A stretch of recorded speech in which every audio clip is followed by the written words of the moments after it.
అంతర్వేది లక్ష్మీ నరసింహస్వామి దేవస్థానం అండి. ఇక్కడ మనకి 4వ తారీఖు నుంచి కళ్యాణ మహోత్సవాలు జరుగుతున్నాయి. 4వ తారీఖుని కళ్యాణం అండి. అలాగే 8వ తారీఖున రథోత్సవం, అలాగే 12వ తారీఖున సముద్ర స్నానము, 13వ తారీఖున తెప్పోత్సవం జరుగుతాయండి. ఇది ఆంధ్రప్రదేశ్లోని కోనసీమ జిల్లా ముఖ్యమైన పుణ్యక్షేత్రం అండి.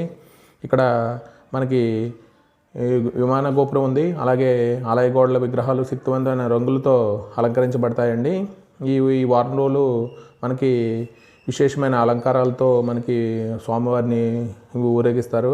అలాగే మాఘశుద్ధ సప్తమి నుండి మాఘశుద్ధ పాడ్యమి వరకు మనకి కళ్యాణ మహోత్సవాలు జరుగుతాయి. మనకి శివుని చేసిన అపచారాలకు ప్రాయశ్చిత్తంగా మనకి బ్రహ్మరుద్ర యాగం చేయాలని నిశ్చయించి యాగానికి వేదిక ప్రదేశానికి ఎన్నుకోబడిన కారణంగా అంతర్వేది అని పేరు వచ్చిందని చెప్తారండి.